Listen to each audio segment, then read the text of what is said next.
Simple शब्दों में समझाइए कि स्कूलिंग 4.0 क्या है। स्कूल 4.0 और कुछ भी नहीं है, वो बदलाव है जो हमें एक्चुअली स्कूलिंग सिस्टम में आज चाहिए। कहीं इस एक्सपेंशन में क्वालिटी दब के नहीं रह जा रही। तो ये सारी की सारी प्रॉब्लम्स जो हैं वो फ्रेंचाइजी मॉडल के अंदर क्वालिटी एजुकेशन को बिल्कुल ही डिस्टर्ब कर देते हैं। तो ये ट्रांसफॉर्मेशन जो हो रहा है ट्रेडिशनल स्कूल से ऑनलाइन स्कूल का, यस, तो मैं इसको पॉजिटिव वे में देखता हूँ सर। एनईपी जो बदलाव चाह रहा है उसके लिए ऑनलाइन स्कूलिंग आना मैंडेटरी है। आप लोग जो दोनों फाउंडर्स हैं, दोनों लोग सीए हैं। जनरली किसी एडटेक फाउंडर का बैकग्राउंड ऐसा नहीं होता है। हमने ज़िंदगी भर यही किया है। मैंने प्रैक्टिस नहीं करी है, मेरा COP सरेंडर्ड है। ऑनलाइन में क्वालिटी टीचिंग की बात कर रहे हैं तो क्या आपने स्पेशल ट्रेनिंग्स और किस तरह से इनको एक्विप्ड किया अपने फैकल्टीज को? जब टीचर्स नहीं उस चीज़ को निभा पा रहे होते हैं तो हमारे को उन्हें बोलना पड़ता है कि आप कहीं और जा सकते हैं। NIOS के बारे में सबको नहीं पता है। वैभव सूर्यवंशी की बात करता हूँ, उन्होंने बोर्ड मिस कर दिया, इसका मतलब वो 10th फेल हो गए। ऑनलाइन स्कूलिंग में आप इसको कैसे टैकल कर रहे हैं और क्या कहीं बच्चे कॉम्प्रोमाइज तो नहीं करना पड़ता बच्चों को? जो ट्रेडिशनल स्कूल्स अचीव नहीं कर सकते वो हम इस तरीके से अचीव करते हैं। ऑफलाइन स्कूलों में इतना ज़्यादा बच्चा ऑक्यूपाइड है कि उसके पास टाइम नहीं है, तो कहीं ना कहीं ऑनलाइन स्कूलिंग इसको सॉल्व भी कर रहा है। Live experiences are always better. Yes, हमारी इंडिया की youngest world MMA champion Ajna Amit Sai board की स्टूडेंट है। कहीं बच्चा सोशली आइसोलेट तो नहीं हो रहा है। We believe in coexistence. हर माँ बाप की ख्वाहिश होती है कि उनका बच्चा अच्छे से अच्छे स्कूल में पढ़ाई करे, लेकिन क्या स्कूल सच में सीखना सिखाता है? पढ़ाई का मतलब सिर्फ नंबर लाना नहीं है, ज़िंदगी को समझना है। पढ़ाई का मतलब सिर्फ डिग्री पाना नहीं, बल्कि क्वालिटी एजुकेशन है। और इसीलिए आज हमारे साथ हैं mister Rajat Singhal, Cyboard online school के CEO एंड को फाउंडर, जिन्होंने ऑनलाइन स्कूलिंग को 200 से भी ज़्यादा शहरों तक पहुंचाया, ट्रेडिशनल स्कूलिंग को चैलेंज किया और साबित किया कि क्वालिटी एजुकेशन सिर्फ बड़े शहरों के लिए नहीं है। बहुत बहुत स्वागत है सर आपका हमारे इस पॉडकास्ट आउट ऑफ सिलेबस में। Thank you Vinay ji, thank you Mohit ji, आपने हमें यहाँ पर बुलाया है उसके लिए आपका बहुत बहुत धन्यवाद। Thank you sir. तो सीधे हम सवालों से शुरू करते हैं सर। बिल्कुल। तो मेरा पहला सवाल ये है सर, आप और आपके जो को फाउंडर हैं, आपके बड़े भाई हैं, तो आप लोग स्कूलिंग 4.0 की बात करते हैं। जो इंडियन पेरेंट्स हमारा पॉडकास्ट देख रहे हैं, आप उन्हें सिंपल शब्दों में समझाइए कि स्कूलिंग 4.0 क्या है, जो ट्रेडिशनल स्कूलिंग है उससे कैसे अलग है। विनय जी, आपने ऑनलाइन ना बहुत सारी रील्स देखी होंगी। जी 1950 की गाड़ी ऐसी होती थी, 2025 की गाड़ी ऐसी होती है, जी जिसमें लास्ट में ना एक चीज़ दिखाते हैं कि 1950 के अंदर स्कूल ऐसा दिखता था और 2025 में भी स्कूल वैसा ही दिखता है। बिल्कुल। स्कूल 4.0 और कुछ भी नहीं है, वो बदलाव है जो हमें एक्चुअली स्कूलिंग सिस्टम में आज चाहिए। ओके। ऑनलाइन स्कूल की क्या आवश्यकता है? जी ऑनलाइन स्कूल की सबसे बड़ी आवश्यकता है 3 ऐसी चीज़ें, ऐसे इंग्रेडिएंट्स को कॉमन रखना जो कि किसी भी क्वालिटी एजुकेशन की समानता के लिए बहुत ज़रूरी है। जी ठीक है। सबसे पहला होता है मैनेजमेंट और जो आपका कोर टीम है उसका विजन। जी वो बच्चों को लेके क्या सोचते हैं, वो उन्हें कहाँ ले जाना चाहते हैं, कैसे पढ़ाना चाहते हैं। जी दूसरा होता है क्वालिटी ऑफ टीचर्स, ओके, जो कि हर जगह अवेलेबल तो हैं बट उस मात्रा में नहीं जितने हमें चाहिए। जी और तीसरा होता है करिकुलम और पेडागॉजीज। आप कौन सा करिकुलम फॉलो कर रहे हैं और आप कैसे उसे डिलीवर कर रहे हैं, कैसे बच्चों को पढ़ा रहे हैं। अगर ये 3 चीज़ें समान हों तो आप अच्छी क्वालिटी एजुकेशन हर जगह पहुंचा सकते हैं। And this is where traditional schooling has a bottleneck. वो चाहकर भी ऐसा कुछ अचीव नहीं कर सकते बिकॉज वो जोग्राफिकल बाउंड्रीज के अंदर सीमित है और साई बोर्ड ने वो सारी बाउंड्रीज तोड़ दी हैं। Great sir. आज हमारे टीचर्स 40 शहरों से पढ़ा रहे हैं। Great sir, great. 200 शहरों में बैठे हुए बच्चों को पढ़ा रहे हैं और फॉर दैट मैटर 12 कंट्रीज में बैठे हुए बच्चों को पढ़ा रहे हैं। ओके। हमने वो सारी लकीरें, वो सारी बाउंड्रीज तोड़ी हैं जो एक ट्रेडिशनल स्कूल कभी नहीं तोड़ सकता। बिल्कुल।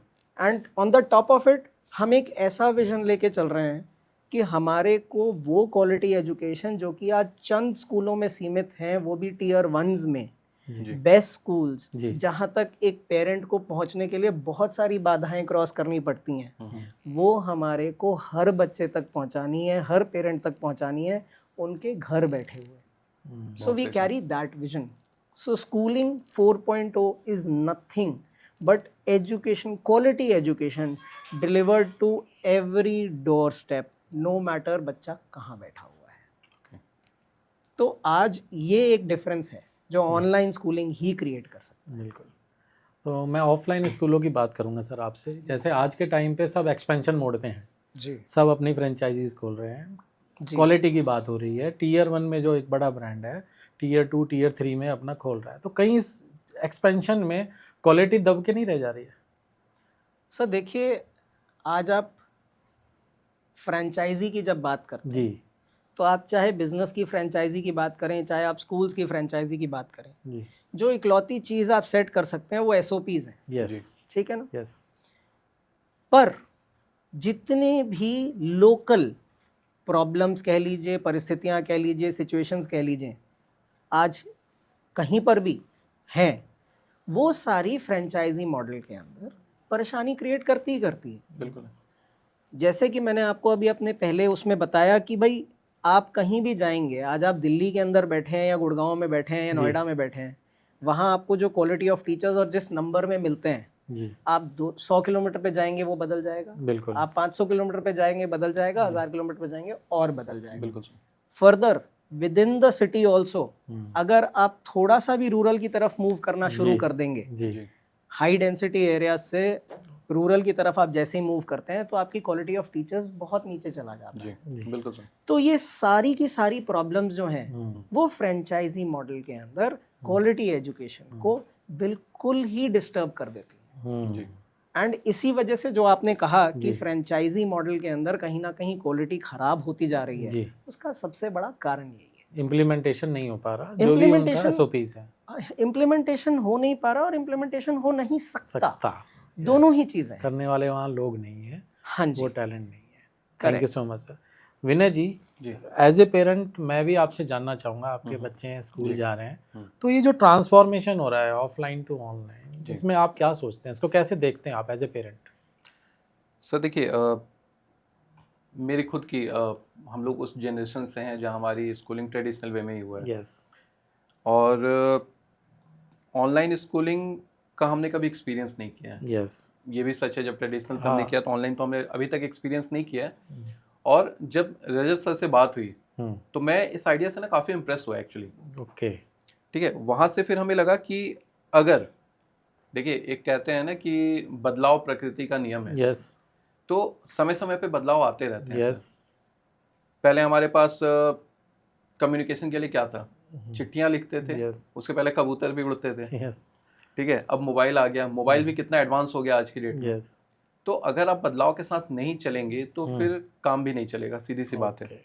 एज ए पेरेंट, अगर मैं अपने बच्चों के लिए सोच रहा हूँ कुछ और उसमें बदलाव अगर जरूरी है तो फिर हमें सोचना चाहिए सर इसके बारे में. तो ये ट्रांसफॉर्मेशन जो हो रहा है ट्रेडिशनल स्कूल से ऑनलाइन स्कूल का, यस, तो मैं इसको पॉजिटिव वे में देखता हूँ सर. Very good. और ये आने वाले टाइम की ज़रूरत है. शायद रजत सर इस पे ज़्यादा फोकस कर पाएंगे, क्योंकि रजत सर से अच्छा इसका जवाब देने वाला कोई नहीं है, क्योंकि ये सिस्टम को बना रहे हैं. ओके. तो ये ट्रांसफॉर्मेशन जरूरी है सर, जहाँ तक मुझे लगता है. मतलब चेंज इज पेनफुल पर चेंज इज मैंडेटरी. बिल्कुल. Change is inevitable. जी. वो होना मजबूरी है. मजबूरी है. बिल्कुल सर. आप पीछे अगर जाएंगे तो बेसिकली जैसे आपने कहा, मोड ऑफ कम्युनिकेशन चेंज हो रहा है, मोड ऑफ ट्रांसपोर्टेशन चेंज हो रहा है.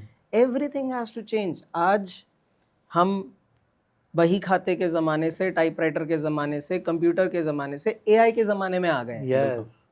बट वो रिफ्लेक्ट कहाँ हो रहा है हमारे एजुकेशन सिस्टम के अंदर? सही बात.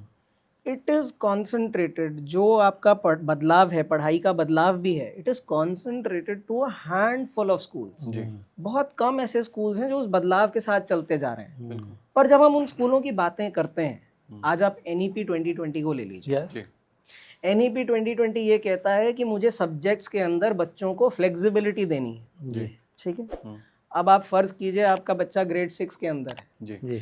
और वहाँ पर 40 बच्चे उस क्लास में बैठे हुए हैं। उन 40 बच्चों में से 10 बच्चों ने कोई और 4 सब्जेक्ट के कॉम्बिनेशन ले रखे हैं, 10 ने कोई और कॉम्बिनेशन ले रखे हैं, 10 ने कोई और ले रखे हैं। जी आप मुझे बताइए फिजिकल स्कूल के अंदर ये प्रैक्टिकली कितना पॉसिबल है? आप कितने सेक्शंस, कितने क्लासरूम्स क्रिएट कर सकते हैं पैरेलली रन करने के लिए? बिल्कुल सही बात है। आज साइबोर्ड के अंदर हम जब एक्स्ट्रा करिकुलर कराते हैं, हम एक्स्ट्रा करिकुलर पीरियड रखते हैं सिर्फ, यस और उसको क्लब्स की तरह कराते हैं। मेरी एक ही एक्स्ट्रा करिकुलर क्लास में बच्चे अलग अलग क्लब्स में as per their passion and their liking divide हो जाते हैं। ओके ओके सर वो चीज़ आप चाहें तो फिजिकल स्कूल में अचीव नहीं कर सकते।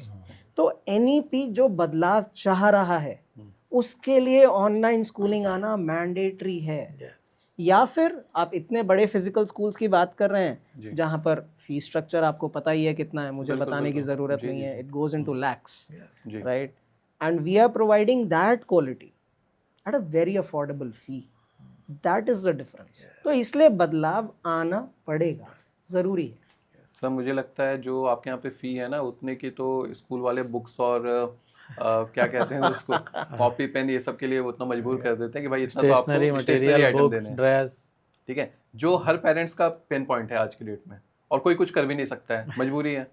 सर ने जो बोला ना उसका मुझे एग्जांपल याद आता है कि बहुत सारे सब्जेक्ट तो छोड़ो, हमारी क्लास में मैथ और बायो के एक साथ बैठते थे, उसको ही मैनेज करना मुश्किल हो जाता था कि बायो वाले उठ के अलग जा रहे हैं। अब जब 4 सब्जेक्ट हो जाएंगे तो कौन कहाँ जाएगा? तो बहुत बहुत प्रैक्टिकल प्रॉब्लम है सर ये जो आपने बताई है। आज आप फिजिकल स्कूल्स में जाएंगे तो वहाँ लैंग्वेजेस के अंदर फ्रेंच, जर्मन, वो भी अच्छे स्कूल्स की बात कर रहा हूँ, यस या स्पेनिश, ये ऑप्शंस मिल जाते हैं।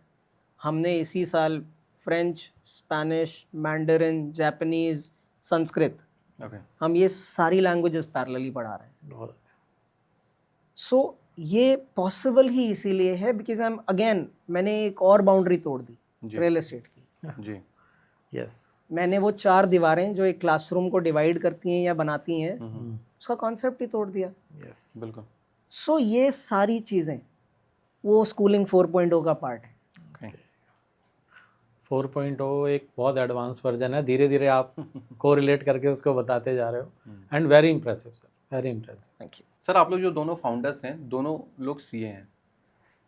जनरली किसी एडटेक फाउंडर का बैकग्राउंड ऐसा नहीं होता है जो हमने देखा है। तो क्या आपकी जो फाइनेंस की सोच है और बिजनेस की सोच है, उसने साइबोर्ड ऑनलाइन स्कूल को कुछ अलग बनाया बाकी एडटेक स्टार्टअप से? और क्या कुछ अलग कर रहे हैं सर आप इसमें? देखिए विनय जी, यहाँ ना 2 कंपोनेंट्स हैं। जी 2 कंपोनेंट्स ऐसे हैं कि एक तो नो डाउट हम क्वालिफिकेशन से दोनों ही भाई चार्टर्ड अकाउंटेंट्स हैं, जी बट ओवर आवर जर्नीज हमने मल्टीपल सेक्टर्स और मल्टीपल एस्पेक्ट्स पे काम किया हुआ है। Okay my co-founder mister Kunal Singhal, he is running a tech company for the past 18 years. अच्छा मैंने 2017 में एक फिजिकल स्कूल शुरू किया था। ओके ओके हम दोनों चार्टर्ड अकाउंटेंट्स हैं और हमने और भी फील्ड्स के अंदर काम किया हुआ है। जी तो हमने अपना सारा एक्सपीरियंस मर्ज करके इसके अंदर डाला है। Because now comes the second point. जी मैं बहुत स्ट्रांगली बिलीव करता हूँ कि अगर हमारे अपने बच्चों को कुछ सिखाना है तो उन्हें हमें एक फ़िलॉसफी सिखानी है, which is learn, unlearn, relearn. Okay okay हमने ज़िंदगी भर यही किया है। जी so even though I am a chartered accountant, but मैंने प्रैक्टिस नहीं करी है। ओके इंटर्नशिप करी, तब सीखा, सब कुछ किया, जी बट मेरा COP सरेंडर्ड है। अच्छा मैंने काम किया है और हर काम में बार बार जो आता था उसे पीछे छोड़ा है, कुछ नया सीखा है, इम्प्लीमेंट किया है। ये चीज़ अगर हम अपने बच्चों को सिखा सकें, जी मुझे नहीं लगता उन्हें कोई भी रोक सकता है ज़िंदगी में। बिल्कुल एंड दूसरी चीज़ एक और है कि अगर आपने कुछ भी पढ़ा है लाइफ में, वो आपके कहीं ना कहीं काम तो आएगा ही आएगा। बिल्कुल आएगा सर। फॉर दैट मैटर, अगर मैं एक नया कोई भी वेंचर शुरू करता हूँ, उसके लिए मल्टीपल कंप्लायंसेस हैं, multiple people have to be put into place, सारी चीज़ें साथ लानी ज़रूरी हैं। तो उसके अंदर आपका पढ़ाई, आपकी पास्ट एक्सपीरियंस सब काम आते हैं। लेकिन यहाँ एक छोटा सा मूल मंत्र है जो मैं हर बच्चे को कहना चाहूँगा कि जो ये सोचता है कि मैंने अपनी पढ़ाई कंप्लीट कर ली, जी जिंदगी आपको अभी तो पढ़ाना चालू करेगी। यस, सही बात है सर। करेक्ट। तो इसीलिए ये मत सोचिए कि जहाँ डिग्री लेके मैंने इतना पढ़ना था और अब बस इसको अप्लाई करके मैं ज़िंदगी भर कमाई करूँगा, वो नहीं होगा जनाब। जी आपको अगर लाइफ में ग्रो करना है, आगे बढ़ना है, आपको हर दिन पुराना बैगेज उतारना पड़ेगा, नया कुछ सीखना पड़ेगा और उसको अप्लाई करके आप डेफिनेटली सक्सेसफुल हो। बिल्कुल। वो तो यही हमने किया, कहते हैं ना, जिंदगी हर पल सिखाती है। 101%।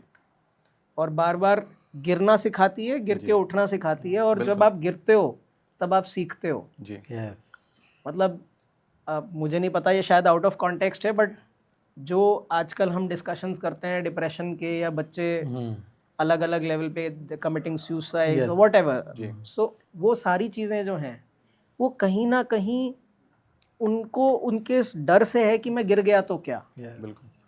हमें अपने बच्चों को सिखाना है कि failure is a part of life. जी learning from that failure is your art of life.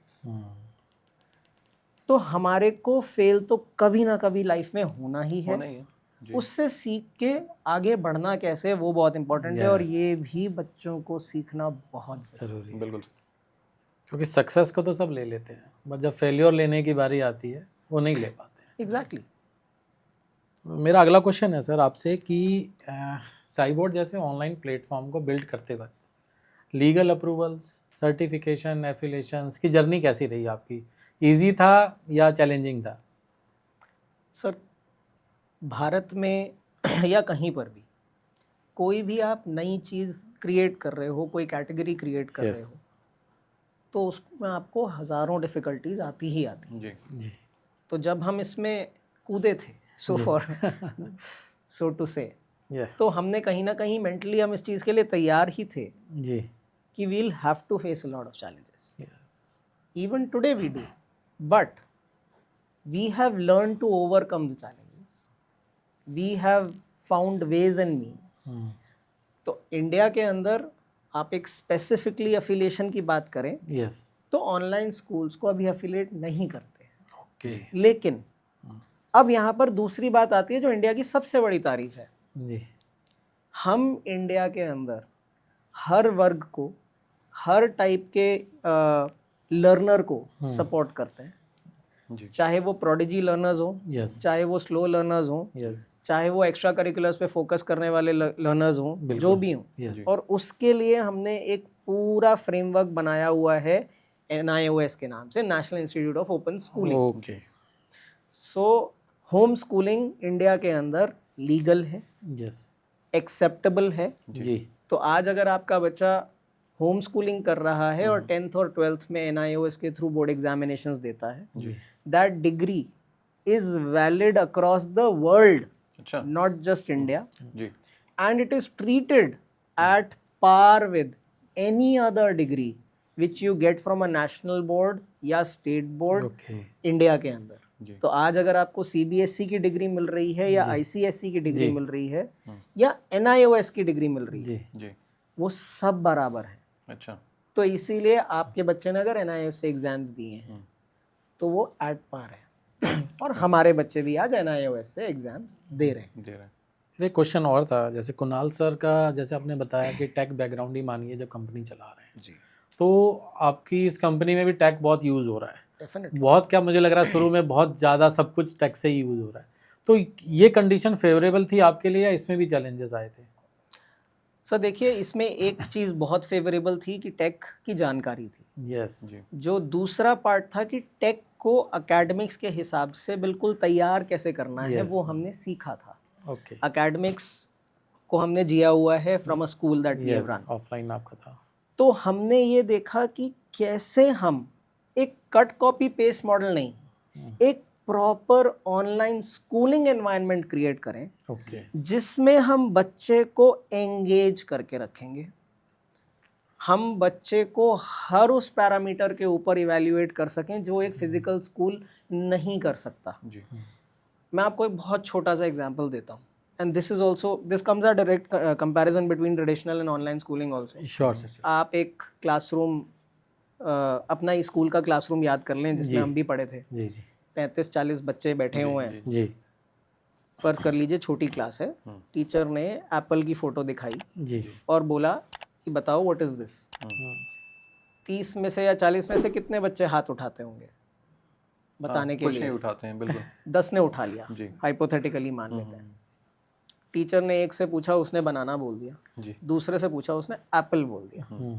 तीसरे का नंबर भी नहीं आया। नहीं एप्पल तो एप्पल ही रहेगा प्रैक्टिकली। जी जी now what about the balance 38 students? Right यहाँ पर हम अगर कोई भी क्विज रन करते हैं, जी क्योंकि हमने चैप्टर वाइज, टॉपिक वाइज, जी स्किल वाइज क्विजेस बनाए हुए हैं। ओके तो जब हम कहते हैं कि एकेडमिक्स को टेक के साथ मर्ज किया है, वहाँ अब वो जो क्विज है उसके 3 ही चीज़ें हैं, या तो कोई अटेम्प्ट नहीं करेगा, जी या सही अटेम्प्ट करेगा, या गलत अटेम्प्ट करेगा। बिल्कुल। बट मुझे उन 40 बच्चे, 30 बच्चे जितने भी हैं, एक एक बच्चे का पता है कि उसने क्या एक्शन लिया, जी and that becomes a very big data point for me.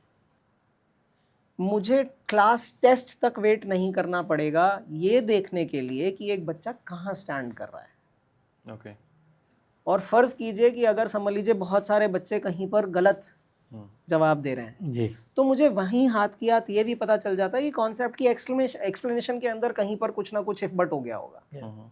The teacher can reiterate the concept. जी तो फ्रॉम अ मैनेजमेंट और स्कूल लीडर पर्सपेक्टिव भी आपको इतने डेटा पॉइंट्स पे ट्रैकिंग मिल जाती है ऑन अ रेगुलर बेसिस, जो आपको फिजिकल स्कूल के अंदर मिल ही नहीं सकती। बिल्कुल सो वो टेक का जो रोल है, हम टेक को 100% कैप्चर नहीं करने देना चाह रहे किसी चीज़ को। जी हम टेक को लेकिन एक बहुत बड़ा एनेबलर बना रहे हैं। यस बिल्कुल टीचर पढ़ा रहा है, टीचर कनेक्ट कर रहा है, टीचर कम्युनिकेट कर रहा है। टीचर का काम बहुत फोकस्ड कर दिया कि आपको बच्चे की कॉन्सेप्चुअल क्लैरिटी के ऊपर फोकस करना है। जी ओके बाकी जितना भी रिडंडेंट टास्क हैं, जितने भी मंडेन टास्क हैं, वो धीरे धीरे आपका टेक केयर करेगा। गोइंग फोर्थ, हम for that matter checking mechanism भी सारा का सारा टेक और एआई के पास ले जाएंगे, ओके ताकि टीचर का काम यस बहुत ही सुंदर तरीके से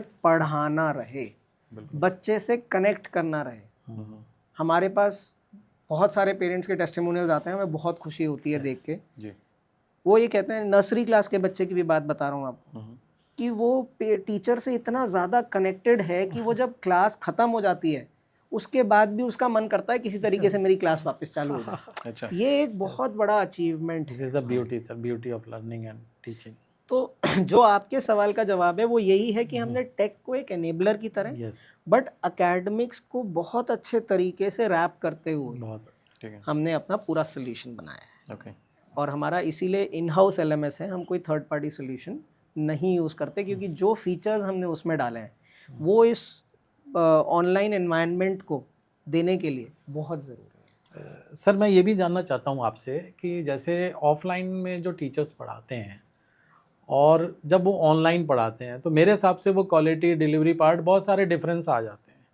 और हम जब ये ऑनलाइन में क्वालिटी टीचिंग की बात कर रहे हैं, तो क्या आपने स्पेशल ट्रेनिंग्स और किस तरह से इनको एक्विप्ड किया अपने फैकल्टीज़ को? मोहित जी, बहुत अच्छा क्वेश्चन है। Even the best of teachers जो फिजिकल स्कूल्स के अंदर या ट्रेडिशनल स्कूल्स के अंदर बहुत उम्दा पढ़ाते हैं, जी जी वो भी कभी कभार आकर ऑनलाइन एनवायरनमेंट के अंदर फेल हो जाते हैं। यस यस बहुत एग्जांपल्स हैं सर। और हमने इसीलिए पहली बात तो अपना रिक्रूटमेंट प्रोसेस को 3 टियर बनाया हुआ है, ओके जिसके अंदर हम बिना डेमो लिए तो कोई टीचर को हायर ही नहीं करते। ओके उनको क्लासरूम सिचुएशन दिया जाता है, टॉपिक्स दिए जाते हैं उनके सब्जेक्ट की कोर कॉम्पिटेंसी समझने के लिए, जी और फिर क्लासरूम में डिलीवर कैसे वो करेंगे उस चीज़ का डेमो लिया जाता है। जी दैट इज़ वन।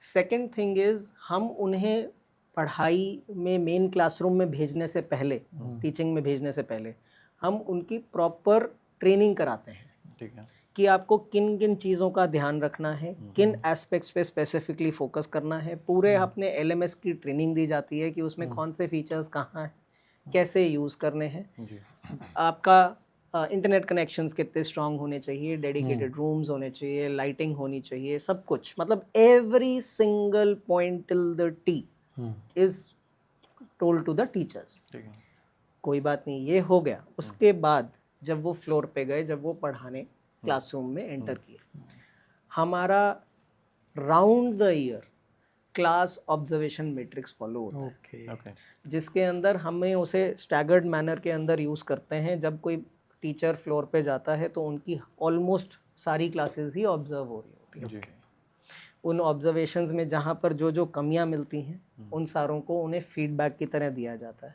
बिल्कुल एंड देन उनके इम्प्रूवमेंट पे काम किया जाता है। जी मकसद गलती निकालना नहीं है, यस मकसद इम्प्रूवमेंट कराना है। यस जी and the main motive behind everything is कि हमारा बच्चा अच्छी पढ़ाई पाए और उसके समझ में आए, वो सबसे ज़्यादा इम्पोर्टेंट है। Conceptual clarity is the essence of everything. तो इस तरीके से हमारा ये पूरा मैकेनिज्म रहता है टीचर्स को फ्लोर पे और टीचिंग में ले जाने के लिए। एंड वर्स्ट केस सिनेरियोज में जब टीचर्स नहीं उस चीज़ को निभा पा रहे होते हैं तो हमारे को उन्हें बोलना पड़ता है कि आप कहीं और जा सकते हैं, बिकॉज हमारे पास बच्चों के फ्यूचर के साथ खेलने की गुंजाइश नहीं है। Very true sir, very true, thank you sir. Mohit sir ये बताइए, अभी जैसे सर ने NIOS का जिक्र किया जी। था, मैं चाहता हूँ जो पेरेंट्स देख रहे हैं इस पॉडकास्ट को, आप उनके इस मिथ को तोड़िए। सर ने काफ़ी अच्छा एक्सप्लेन किया वैसे। यस हमें CBSE पता है, यस ICSE पता है, यस स्टेट बोर्ड्स पता है, हाँ स्टेट IB पता है, ठीक है। NIOS के बारे में सबको नहीं पता है। यस तो ये कितना इम्पोर्टेंट है और इसके जो भी बेनिफिट्स हैं आप जरा बताइए हमें। विनय जी, मैं सबसे पहले तो एक मिथ है, सबसे बड़ा मिथ ये है कि ये फेल होने वाले बच्चों के लिए है। दूसरा मिथ इसके एफिलेशन पे आती है, जैसा कि सर ने बताया कि ये इंटरनेशनली भी एफिलेटेड है। जी इवन मैं आपको बताना चाहूँगा कि 7,000 सेंटर्स तो इसके इंडिया में हैं, इसके अलावा अब्रॉड भी इसके 50 सेंटर्स हैं। अच्छा ये UNESCO and Commonwealth of learning के साथ कोलैब होकर काम करता है। अब आप समझिए कि इंटरनेशनल यूनिवर्सिटीज़ में भी ये एफिलेटेड है, मतलब आप अगर कोई बच्चा NIOS से पढ़ा हुआ है तो बाहर की यूनिवर्सिटी उसको आराम से एडमिशन दे देती थी। अब मैं आता हूँ इसकी इम्पोर्टेंस पे। हम बात करते हैं कि लिटरेसी रेट जी हमारा 80% है, ये 100% कब होगा और कैसे होगा? जो ट्रेडिशनल स्कूल बच्चा जा रहा है उसको तो पढ़ा ही रहे हैं, सब लोग पढ़ा रहे हैं, हम लोग भी पढ़ा रहे हैं, स्कूल्स भी पढ़ा रहे हैं। बट वो बच्चे जो गुरुकुल्स में हैं, वो बच्चे जो मदरसे में हैं, वो बच्चे जिनको NGO पढ़ा रही है, वो बच्चे जो बौद्ध मठ में हैं, वो बच्चे जो जेलों में हैं, वो पेरेंट्स जो नहीं पढ़ पाए, बाद में नौकरी में उनको पढ़ने की ज़रूरत है, इनके अलावा सबसे इम्पोर्टेंट जो लोग पैशन फॉलो कर रहे हैं। मान लीजिए अभी वैभव सूर्यवंशी की बात करता हूँ, उन्होंने बोर्ड मिस कर दिया, इसका मतलब वो 10th फेल हो गए, वो उनके लिए कौन खड़ा है? तो मैं बताऊं, अगर लिटरेसी रेट वाकई बढ़ेगा तो इन लोगों को किसी एफिलेशन के थ्रू पढ़ा के ही बढ़ेगा। तो इन सब की जिम्मेदारी लेके बैठे हैं NIOS बोर्ड। ये एक साइलेंट वॉरियर है जिसको लोग बैकअप समझते हैं, एक्चुअली ये बैकअप नहीं है, ये बैकबोन है सर, ये एक इंडस्ट्री की बैकबोन है। सर आपका मैं इस पे व्यू चाहूँगा। इसमें मोहित जी आपने एक और बहुत इम्पोर्टेंट एक क्लास ऑफ स्टूडेंट्स है जिसको मिस कर दिया, जिन्हें हम प्रोडिजीज कहते हैं। प्रोडिजीज वो बच्चे होते हैं जो सुपर इंटेलेक्चुअल हैं, बहुत तेज़ उनका दिमाग चलता है जी। वो अपनी क्लास के बच्चों के साथ इसीलिए मेल नहीं खा पाते क्योंकि वो उनसे बहुत आगे चल रहे होते हैं, उनका दिमाग बहुत तेज़ होता है। बिल्कुल। NIOS से कितने ही प्रोडिजी स्टूडेंट्स एग्ज़ाम्स देते हैं। जी। उसके अलावा जितने भी बच्चे होम स्कूलर्स हैं, क्योंकि पेरेंट्स को अब जो रोट लर्निंग कॉन्सेप्ट है, जो हमारी ट्रेडिशनल वे ऑफ स्कूलिंग है, वो नहीं समझ में आती, तो वो अपने बच्चों को होम स्कूलिंग कराना बहुत पहले से शुरू कर चुके हैं। ठीक है। ऑनलाइन स्कूल्स तो अब आए हैं और वो भी अपने बच्चों को NIOS से बोर्ड एग्जामिनेशंस दिलाते हैं। जी एक्स्ट्रा करिकुलर्स की तो आपने बात करी ही है, तो आप युवराज सिंह ले लें चाहे मैरी कॉम, वो सब NIOS के से डिग्रीज लेके बिल्कुल बिल्कुल, और देश के लिए नाम रोशन कर रहे हैं। फॉर दैट मैटर अगर आप आज naukri.com पे चले जाइए, लोगों को ना एक ये मिथ ही है, naukri.com पे आप अपने 50 लाख रुपीस से ऊपर के पैकेज के लोग सिलेक्ट करके उसमें NIOS का कीवर्ड डाल दीजिए। ओके। मैं दावे के साथ कहता हूँ 200-300 से प्लस लोग आ जाएंगे उसके अंदर। अच्छा। सो ये सिर्फ और सिर्फ एक मेंटल बॉटलनेक है, जी एक मिथ है कि NIOS की डिग्री अच्छी नहीं है। NIOS की डिग्री बहुत अच्छी है। फॉर दैट मैटर हम ऑल इंडिया यूनिवर्सिटीज़ के सेक्रेटरी जनरल के साथ हमारी बातचीत हो रही थी, हमने उनसे स्पेसिफिकली पूछा कि मैम ये NIOS की डिग्री का क्रेडेंशियल क्या है। जी वो कहते कि NIOS की degree is at par with any other degree. Second, आप स्कॉलरशिप्स आपको बाकायदा मिलती हैं अगर आपके मार्क्स या आपका बैकग्राउंड या प्रोफाइल वैसा है। आप किसी भी एंट्रेंस एग्ज़ाम में बैठ सकते हैं, आप किसी भी यूनिवर्सिटी में अप्लाई कर सकते हैं। ओके सब चीज़ें बराबर एप्लीकेबल हैं एक NIOS स्टूडेंट के लिए। अच्छा एंड नॉट ओनली दैट, अब खासकर जब से अपने कॉमन यूनिवर्सिटी एंट्रेंस टेस्ट आया है, जी उसके बाद तो प्रैक्टिकली देखा जाए तो बोर्ड के मार्कशीट्स का तो बहुत कम हो गया है रेलेवेंस। सही बात। एंड हमारी सरकार एक और कोशिश भी कर रही है कि वो धीरे धीरे सारे स्टेट बोर्ड, CBSE, ICSE, इन सब के इवैल्यूएशन पैटर्न्स और क्वेश्चन पेपर्स को ऑलमोस्ट सिमिलर लाइंस पे ले आए। जी बट ये चलिए टॉपिक से थोड़ा सा अलग हो गया, बट मेन चीज़ ले दे के यही आ जाती है कि NIOS की डिग्री जी is at par with anything else. Rather अगर आप कुछ समय पहले चले जाएं, 8-10 साल पहले, जी तो हमारे इंडिया के अंदर IB को भी कोई बहुत अच्छा क्रेडेंशियल नहीं मिलता था। They have struggled a lot to get that kind of recognition into the universities of India, जी वेयर एज NIOS को तो जमानों से वो क्रेडेंशियल मिला हुआ है। बिल्कुल तो बस एक मिथ है जो शायद बहुत जल्दी टूट जाएगा। कुछ समय पहले हमारी चर्चा भी हो रही थी, आपने बोला था कि इतने सारे बोर्ड्स की जरूरत ही क्या है। Yes CBSE, ICSE, state boards, IB, अब NIOS तो है ही, काफ़ी पहले से है। इसमें आपने जो कहा बिल्कुल सही है। एक्चुअली एजुकेशन कॉन्करेंट सब्जेक्ट है, यस वो सेंट्रल और स्टेट सब्जेक्ट दोनों में काउंट होता है। So the governments plan accordingly. तो जिस गवर्नमेंट को जो सही लगता है अपने स्टेट के हिसाब से, वो वहाँ के हिसाब से रूल्स बना के चलते हैं। ठीक है हाउएवर, जो मैंने आपको अभी भी कहा कि अब इसीलिए सबका प्रयास चल रहा है कि वो सारे बोर्ड्स लगभग सेम पैरामीटर्स पे आए। दूसरी बात, CUET लाने का सबसे बड़ा कारण यही था। यही है। अगर आप पहले याद करें तो ये रहता था यार स्टेट बोर्ड के अंदर तो 70% नंबर भी नहीं आते, और आपके नेशनल बोर्ड्स के अंदर तो किसी में 80 आ रहे हैं, किसी में 95 आ रहे हैं, अब तो 100% भी आते हैं। आप तो आ रहे हैं। ठीक है ना। सही है। इस डिसएडवांटेज को खत्म करने के लिए कॉमन यूनिवर्सिटी एंट्रेंस टेस्ट को लाया गया था, जी ताकि अगर बच्चा लायक है और बच्चे की काबिलियत अच्छी है जी तो वो CUET के ऊपर इवैल्यूएट किया जाए और वो एट पार पोजीशन पे आ जाए किसी भी बच्चे के। बोर्ड्स में थोड़े मार्क्स कम भी है तो चलेगा। बोर्ड्स में मार्क्स कम भी हैं, वो उसका एक इवैल्यूएशन क्राइटेरिया बहुत छोटा होता है, जी उसका भी काउंट होता है, बट वो छोटा है, उसका परसेंटेज कम इम्पैक्टफुल है। नहीं है। जी तो इम्पैक्ट ज्यादा अब आपके CUET के मार्क्स का हो गया। ओके तो ये है। तो लेकिन अगर किसी बच्चे के स्टेट बोर्ड में 75% है और किसी के CBSE में समझ लीजिए 90% है, जी CUET में अगर लगभग दोनों ऑलमोस्ट सेम स्कोर कर रहे हैं तो वहां पर उसका इक्वल चांस ऑलमोस्ट आ जाता है जिसने स्टेट बोर्ड से भी किया हुआ है, जबकि वैसे डिफरेंस 75 और 90 का है। जी यस तो इसीलिए CUET को लाया गया। सही है सर। तो धीरे धीरे बदलाव हो रहा है, बस थोड़ा धीरे हो रहा है, बट हो जाएगा। अगर कोई बाहर जाके मतलब अब्रॉड जाके स्टडी कंटिन्यू करना चाहता है तो कौन कौन से बोर्ड्स बाहर वैलिड होते हैं सर? देखिए, बाहर हमारे नेशनल बोर्ड्स भी वैलिड होते हैं और उसके अलावा NIOS भी एक नेशनल बोर्ड है जो कि भारत सरकार ने ही बनाया हुआ है, जी तो इसलिए NIOS भी रिकग्नाइज होता है। अभी मैं आपको रिसेंट का ही एग्जांपल देता हूँ। मेरे ऑफिस में ही मेरा एक एम्प्लॉई है, वो कहता सर मेरे बेस्ट फ्रेंड का भाई जो है वो जर्मनी के लिए यूनिवर्सिटीज़ में अप्लाई करने के लिए देख रहा था। कहता sir I was shocked to see जी कि वहाँ सिर्फ 2 ही बोर्ड्स का नाम आ रहा था इंडियन बोर्ड्स का, एक CBSE और एक NIOS। ओह अच्छा ओके कहता सर और बाकी किसी बोर्ड का नाम ही नहीं है वहाँ पर। So that shows the acceptability of what boards are eligible. ICSE, IB कोई नहीं। जर्मन बोर्ड के जिस यूनिवर्सिटी में वो चेक कर रहा होगा वहाँ पर नहीं था, बट ICSE वैसे एक्सेप्टेबल बोर्ड है। जी स्टेट बोर्ड्स के अंदर चैलेंजेस आ जाते हैं कभी कभी, जी ये चीज़ है। इसमें एक पॉइंट और था सर कि जैसे इसको बड़ा ही अलग तरीके से NIOS को देखते हैं, तो इसमें क्या हुआ कि जब हमने इसके करिकुलम के बारे में जाना तो आज के टाइम पे जो NUP चेंज लाना चाह रही है, जैसे बोर्ड 2 बार होंगे, choice of subjects, skill courses, ये 10 साल से NIOS में चल रहे हैं। बिल्कुल सही बोल रहे हैं। The number of subject choices जो NIOS ऑफर करता है कोई और बोर्ड ऑफर नहीं करता। अच्छा बट उसको इम्प्लीमेंट करना भी सबके लिए पॉसिबल नहीं है। अगर ऑनलाइन स्कूल्स को बढ़ावा दिया जाए जी और बच्चे ज़्यादा से ज़्यादा ऑनलाइन स्कूल्स के अंदर एनरोल करें।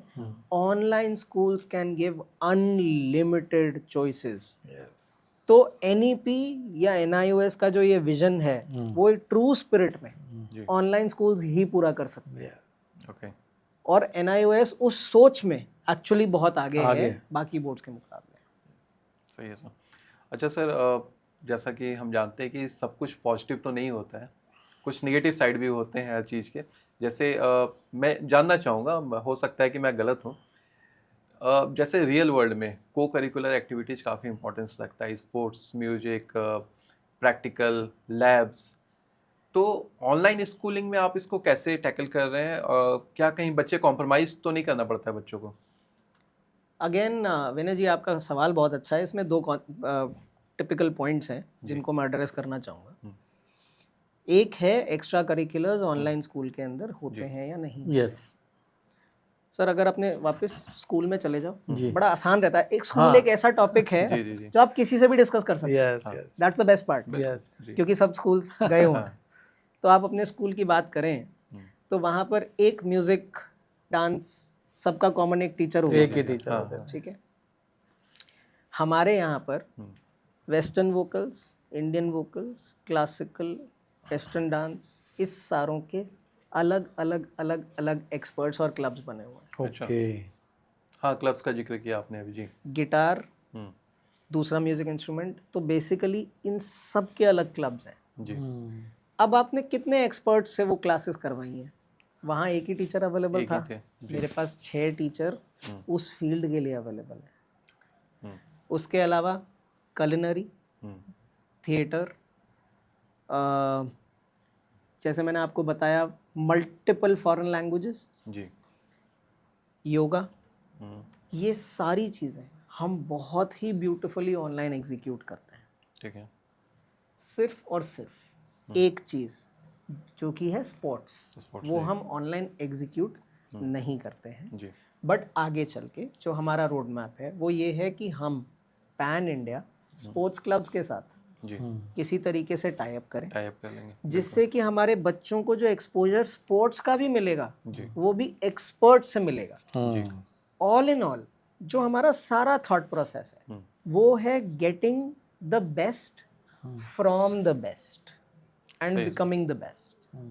सो जो ट्रेडिशनल स्कूल्स अचीव नहीं कर सकते वो हम इस तरीके से अचीव करते हैं। ठीक इसका एक दूसरा पहलू जो मैं आपको कह रहा था, जी आप कोई भी state level champions, national level champions की बात करें, जी स्कूल्स चैंपियंस नहीं बनाते। यस ये मेरी बात बहुत बुरी लग सकती है, यस नहीं सही बात fact is fact. Schools extra curriculars में चैंपियंस नहीं बनाते। जी वो या तो अकेडमीज बनाती हैं या इंस्टीट्यूट्स बनाते हैं। बिल्कुल स्कूल बाद में क्रेडिट ले लेते हैं। वो नहीं बोल रहा मैं, चलो anyways is the point is कि चैंपियंस अकेडमीज में बनते हैं। जी और हमारा ये ओरिएंटेशन का पार्ट रहता है कि हमने आपके बच्चे का टाइम, जी एनर्जी, पैसा, ये तीनों बचाएं। आप प्लीज़ अपने बच्चों को उनके पैशंस ज़रूर फॉलो कराएं। यस और उसके लिए किसी एकेडमी का एनरोलमेंट डेफिनेटली कराएं जो आपका बच्चा सीखना चाहता है। जी आपने बहुत ही बार सुना होगा ये अलग अलग जगहों पर कि आपको ज़िंदगी में एक स्पोर्ट्स साथ में हमेशा कैरी करना जी चाहिए। जी उसके मल्टीपल रीजंस होते हैं। एक सबसे बड़ा रीज़न होता है कि आपका सबसे बड़ा स्ट्रेस बस्टर बनता है स्पोर्ट्स। जिस टाइम आप कोई स्पोर्ट्स खेल रहे हैं, बैडमिंटन, लॉन टेनिस, कुछ भी खेल रहे हैं, आपका सारा फोकस उस शटलकॉक पे या उस बॉल पे या नेक्स्ट स्टेप कहाँ आएगा या नेक्स्ट किधर वो रैली करने वाले हैं वहाँ पर जाता है। आप सब भूल जाते हैं। बिल्कुल। दूसरा होता है आपका कंसंट्रेशन बढ़ाना। ये सारी चीज़ों के लिए एक्स्ट्रा करिकुलर्स आपके साथ चलने बहुत ज़रूरी है। जी तो इसीलिए हम कहते हैं कि एकेडमिक्स तो करिए ही करिए जिसका हमने ध्यान रख लिया। उसके अलावा अपने बच्चे का एक पैशन, कोई भी एक जरूर फॉलो करवाइए। जी चाहे वो गाना गाना ही क्यों नहीं। जी आप बाथरूम में जब 5 मिनट गाना गाते हैं ना, जिसको शौक है, सब भूल जाते हैं। बिल्कुल। तो वो जो शौक है ना वो जिंदगी भर आपके साथ रहेगा, तो आपकी जिंदगी हमेशा सुकून में रहेगी। बिल्कुल sir. So that is what we orient the parents yes. जी and this is how we look after the extra curriculars. जी विनय जी, एक फैक्ट आपको बताना चाहूँगा कि कुछ स्पोर्ट्स ऐसे हैं जिनकी कोचिंग ऑनलाइन ज़्यादा होती है ऑफलाइन से। जैसे चेस हाँ आप सर्च करना, तो कहीं ना कहीं जिनका ऑनलाइन हो सकता है ना, उनका बहुत अच्छे तरीके से हो। बिल्कुल सही बात है। और आप ना फिजिकल एकेडमी चेस की नहीं मिलेंगी आपको, आप देखना ऑनलाइन एकेडमी बहुत हाँ मिलेंगी, ऑनलाइन है बिल्कुल। और पूरे वर्ल्ड में हो रहा है। जी तो कहीं ना कहीं ये चीज़ें ना इकट्ठी हो रही हैं धीरे धीरे धीरे धीरे। जहाँ लिमिटेशंस हैं वो ठीक है, वो लिमिट है। आई थिंक म्यूजिकल इंस्ट्रूमेंट्स भी आप ऑनलाइन सीख सकते हैं, गिटार के नहीं, हम बहुत सारे सिखाते ही क्लासेस हैं, चलते हैं। जी सब कुछ ही सिखा रहे हैं, म्यूजिकल इंस्ट्रूमेंट्स भी ऑनलाइन सिखा ही रहे जी हैं। जी जी तो वो थोड़ा सा माइंड सेट को चेंज करना है पेरेंट्स को। वो ये कोई ये क्वेश्चन जनरल क्वेश्चन है, उसमें घुसा नहीं गया है। तो कहीं ना कहीं वो इम्पैक्टफुल चीज़ें पेरेंट के पास होनी चाहिए कि वो थोड़ा रिसर्च करें, कि इस बात के दूसरे पहलू को भी देखें, सिर्फ एक ही पहलू को ना देखें, तो थोड़ा अवेयरनेस आएगी। इसमें अगर आप ढंग से स्टडी करें तो अभी जो एआई पे काम चल रहा है और कंप्यूटर विजन पे काम चल रहा है, जी वो इस डिटेलिंग में चल रहा है कि फॉर दैट मैटर आपका पोस्चर, आपका, सो अगर मैं क्रिकेट की बात करता हूँ, आपका बॉलिंग करने का तरीका, आपका आर्म मूवमेंट, सब कुछ कंप्यूटर विजन से देख के आपको एक पूरी एनालिसिस मिलती है कि आप कहाँ पर क्या एरर कर रहे हो। जी जी that is where AI is advancing, that is where computer vision is advancing. बिल्कुल। तो आपको एक तरीके से काफ़ी हद तक थियोरेटिकल नॉलेज प्लस आपका असेसमेंट तो ऑनलाइन भी होना चालू हो चुका है। But real ground is real ground. वहाँ पर खेलना, आपको जब इवेंचुअली क्रिकेट खेलना है, 11 की टीम में आना है, तो आपको प्लेग्राउंड पे ही खेलना है, उसमें ग्राउंड में ही खेलना है, उसमें कोई डाउट नहीं है। एंड वो आपको अकेडमीज में मिलता है। Go and learn, be the best, right best पे फोकस करो। जी इसी पे मेरा एक छोटा सा क्वेश्चन था सर आपसे। किसी को क्रिकेटर बनना है तो उसको एकेडमी में जाना होगा, एकेडमी में जाने के लिए उसको टाइम चाहिए होगा। ऑफलाइन स्कूलों में इतना ज़्यादा बच्चा ऑक्यूपाइड है कि उसके पास टाइम ही नहीं है। तो कहीं ना कहीं ऑनलाइन स्कूलिंग इसको सॉल्व भी कर रहा है क्या? सर ये ना हमारा, इसका भी एक टेस्टिमोनियल ही बता देता हूँ आपको, तो वो ज़्यादा बढ़िया आंसर होता है, क्योंकि live experiences are always better. Yes, उससे बेटर कुछ तो हमारी इंडिया की यंगेस्ट जी world MMA champion Ajna Amit okay Sai board की स्टूडेंट है, ग्रेट। मिक्स्ड मार्शल आर्ट्स में इंटरनेशनली गोल्ड जीत के आई हैं। जी she is in grade 4, now she is in grade 5। Okay. हमारे पास मल्टीपल चेस प्लेयर्स जो अलग अलग district, state levels, national levels पे खेल चुके हैं, मल्टीपल क्रिकेटर्स, फुटबॉलर्स, जी स्केटिंग गोल्ड मेडलिस्ट, वो सब हमारे साथ पढ़ते हैं। ओके उसका एक बहुत बड़ा कारण है, एक स्पोर्ट्समैन को 2-3 चीज़ें चाहिए होती हैं। Yes, पहला, उनको प्रैक्टिस के लिए सुबह शाम टाइम चाहिए। यस, ये मेरा पॉइंट मेन यही था सर। दूसरा, उन्हें एनर्जी चाहिए। यस। स्कूल का जो फिक्स शेड्यूल है, जो आपको 6 बजे उठ के 8 बजे स्कूल पहुंचना, 2:30-3:30 बजे तक जब आप वापस आते हो, यस आप इतने ड्रेन हो चुके होते हो कि आपको प्रैक्टिस पे भी जाने का मन नहीं करता। यस। हमारे साथ वो फटीग सारी की सारी बचती है। बिल्कुल। तीसरा, न्यूट्रिशन। जी अगर आप ध्यान देंगे तो हर स्पोर्ट्स एंथुजियास्ट को एक अच्छा न्यूट्रिशन चाहिए, गरम खाना, फ्रेश खाना वो चाहिए, जिससे कि वो अपनी डाइट मेंटेन कर सके और अपने स्पोर्ट्स के ऊपर ध्यान दे सके। जी चौथा, टूर्नामेंट्स पे जाना। तो बच्चे साल में 6-7 बार अलग अलग टूर्नामेंट्स पे जाते ही जाते हैं। Now when you are in a physical school, the school doesn't go with you. No. अब हमारे साथ आप अगर एक मोबाइल भी कैरी कर रहे हैं, जी हम तो चल दिया आपके साथ स्कूल में। जी टूर्नामेंट तो आप 1-1.5 घंटा, 2 घंटा, 4 घंटा ही तो खेलोगे। उसके आगे का टाइम, पीछे का टाइम, उसके आगे के दिन, पीछे के दिन आपकी क्लासेस आपके साथ जा रही हैं। जी एंड जो क्लास मिस भी हो गई, अगर आप हमसे मांगेंगे, हम उसकी रिकॉर्डिंग भी दे रिकॉर्डेड देंगे। लेक्चर्स हैं जी सो द कन्वीनियंस जो आपको ऑनलाइन स्कूल में मिलता है, the facilities that you get in online school, the flexibility that you get in online school vis-a-vis pursuing any sports या any extra curriculars is unmatchable. वो match ही नहीं कर सकता कोई फिजिकल स्कूल। बिल्कुल सर। तो इसीलिए स्पोर्ट्स पर्सन्स के लिए या एक्स्ट्रा करिकुलर्स वालों के लिए तो हम बून हैं। जी और वो जो पहले कहावत होती थी, पढ़ोगे लिखोगे बनोगे नवाब, खेलोगे कूदोगे बनोगे खराब, होगे खराब। तो हम इस नॉर्म को भी ब्रेक करना चाहते हैं। पहले ये होता था या तो आप पढ़ाई कर लो जी या आप खेल लो, हम कहते हैं दोनों क्यों नहीं। जी बिल्कुल। कितने ही सारे बच्चे हैं जो अपना क्रिकेट परस्यू कर रहे हैं, टेनिस परस्यू कर रहे हैं, फुटबॉल परस्यू कर रहे हैं इंटरनेशनल लेवल्स पे खेलने के लिए, जी लेकिन there is a hard fact of life कि at the end of the team में तो 14 मेंबर ही होंगे, है ना। What about the others? So why compromise in academics? Why can't both go together? Yes, हमारे साथ they go together hand in hand. सही है सर। पढ़ाई हम करवाएंगे, चैंपियन आप अपनी एकेडमी में जाके बनो, हम साथ चलते हैं ना। Yes, so for any extra curricular जी we are like their friend. Time freedom जो आप दे रहे हो ना सर, वही एक की फैक्टर है जिसकी वजह से बच्चा ये दोनों काम कर पा रहा है। एब्सोल्युटली। सर, जैसे ही हम लोग ऑनलाइन स्कूलिंग की बात करते हैं तो दिमाग में एक बात ये भी आती है कि कहीं बच्चा सोशली आइसोलेट तो नहीं हो रहा है, तो इसको आप कैसे सॉल्व करते हो? सर इसमें ना एक मिथ या एक थॉट प्रोसेस साथ आता है। जब भी आप ऑनलाइन क्लासेस के बारे में सोचते हो ना, तुरंत एक वो कोविड का एनवायरनमेंट नज़र आ जाता है जहाँ पर आप 24 घंटा उस कमरे में उस घर के अंदर बंद थे, यस, तब ऑनलाइन क्लासेस कर रहे थे। Yes, that time you were literally isolated from the world. Yes, जी दूसरी तरफ आ जाइए आज का ऑनलाइन स्कूल का एनवायरनमेंट। पहली बात तो आपकी क्लास में जो दूसरे बच्चे हैं उनके साथ आपके इंटरेक्शंस, हम तो स्पेसिफिकली इस डेप्थ तक जाते हैं कि प्रोजेक्ट वर्क्स जो हैं वो ग्रुप में होता है। ओके, फिजिकल स्कूल में भी आ जाइए, स्कूल के अंदर एक टीम को प्रोजेक्ट दे दिया, यस, कैसे एग्जीक्यूट होता है?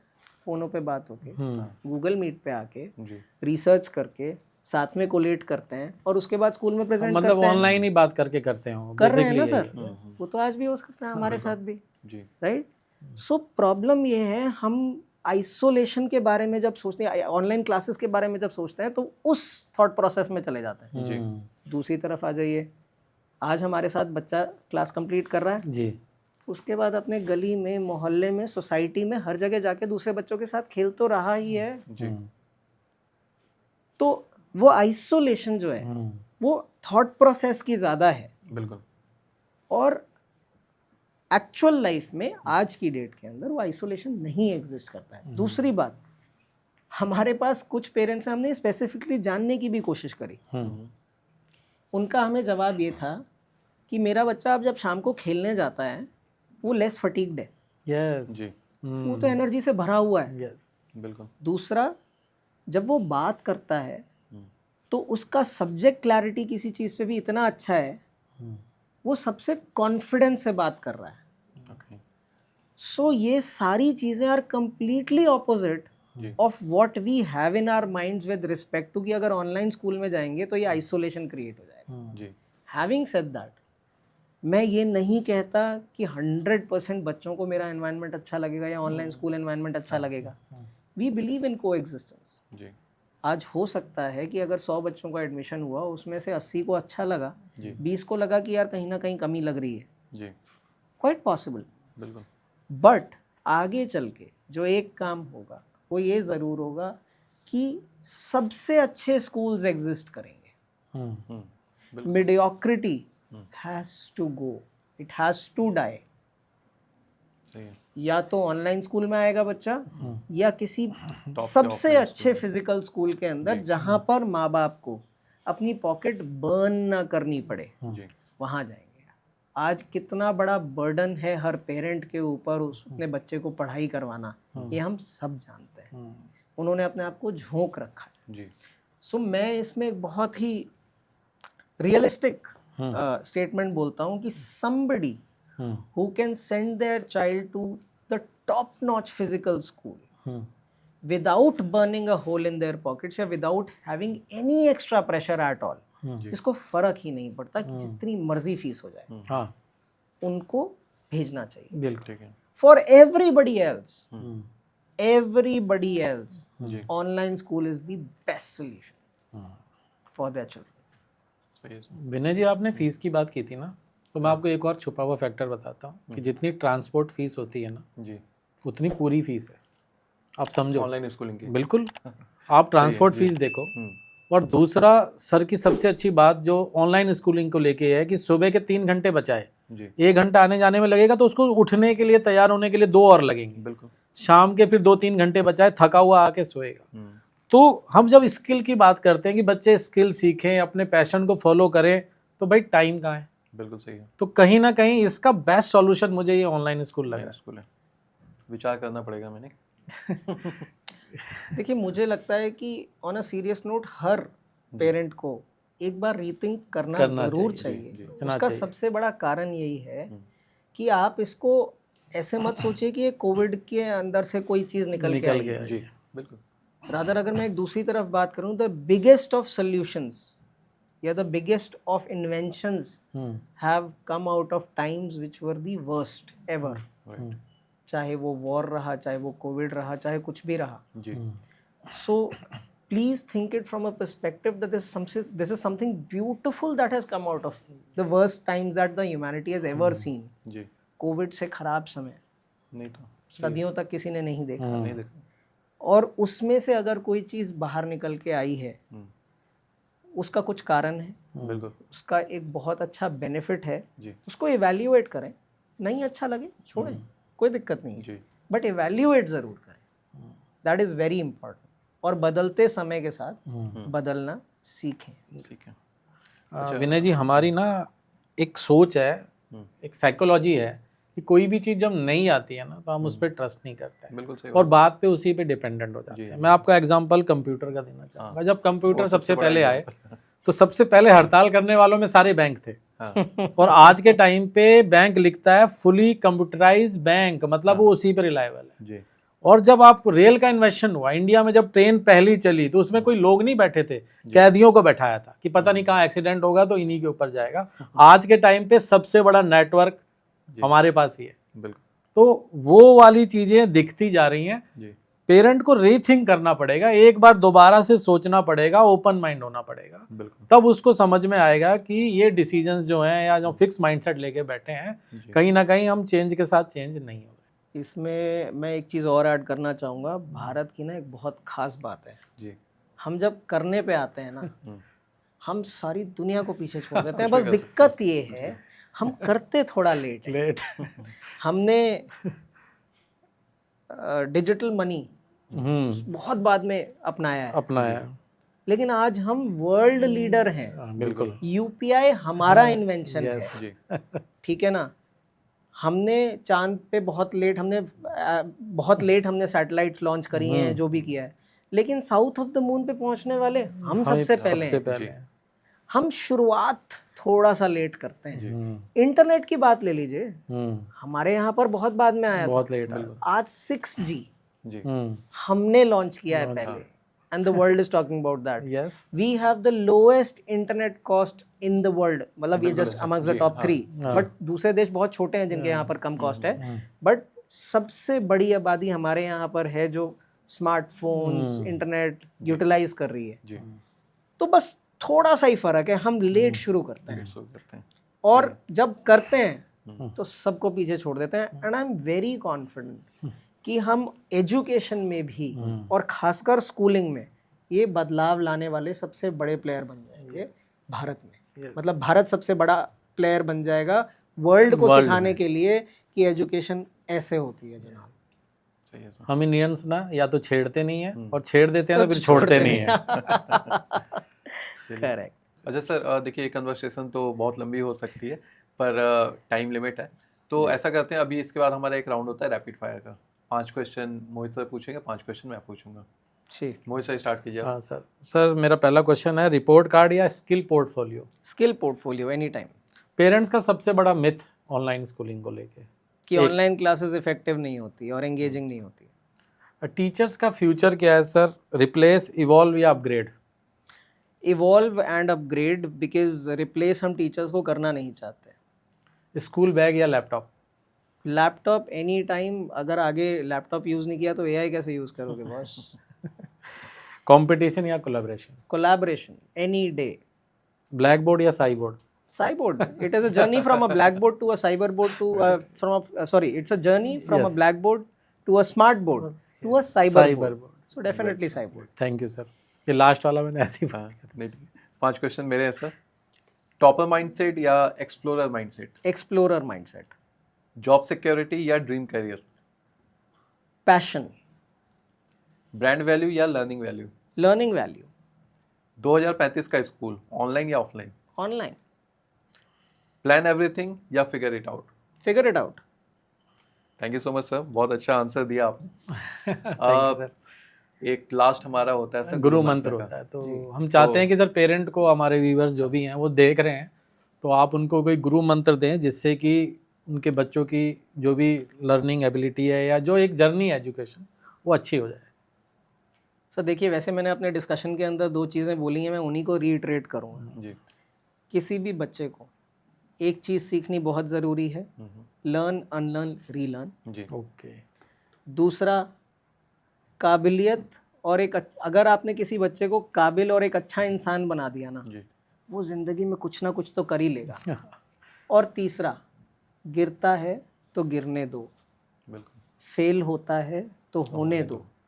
उसको सिर्फ इतना सिखाओ कि जब गिरो तो खुद उठो, जब फेल हो जाओ तो उससे कुछ सीख लो. जी. तरक्की अपने आप मिल जाएगी. बिल्कुल सर. वेल बस ये मंत्र फॉलो कर लो जी. तो शायद आपके बच्चों को कभी ज़िंदगी में कोई दिक्कत ही नहीं आएगी. Well sir. Thank you so much sir. Thank you so much sir, आपने टाइम दिया हमें. एक बार हमने आपको इनवाइट किया और आपने इनविटेशन एक्सेप्ट किया, उसके लिए बहुत बहुत थैंक यू सर. अगर आप ये एपिसोड यहाँ तक देख रहे हैं, इट मीन्स कहीं ना कहीं आप कुछ सीखना चाहते हैं, कुछ समझना चाहते हैं, आप बदलाव समझते हैं. तो ये एपिसोड भी था एक्चुअली बदलाव को लेकर, ऑफलाइन स्कूलिंग और ऑनलाइन स्कूलिंग को. आप ये तो बिल्कुल मत समझिएगा कि ये कोई स्पॉन्सर्ड एपिसोड था या कुछ भी. हमारा मकसद वो नहीं है. हमारा मकसद ये है कि जो चीज़ें आ रही हैं एजुकेशन वर्ल्ड में, एजुकेशन सिस्टम में जो बदलाव हो रहे हैं, वो आप जानें और समझें. तो अगर आपको कुछ चीज़ें लग रही हैं, क्या वैल्यू आपने गेन किया, क्या लगता है क्या ये फ्यूचर है ऑनलाइन स्कूल, तो आप प्लीज़ हमें कमेंट में बताइए. साथ ही इस वीडियो को लाइक कीजिए और हमारे चैनल को सब्सक्राइब कीजिए. हम आगे भी ऐसे ही गेस्ट को लाते रहेंगे जिससे आपको कुछ सीखने को मिले. Thank you so much.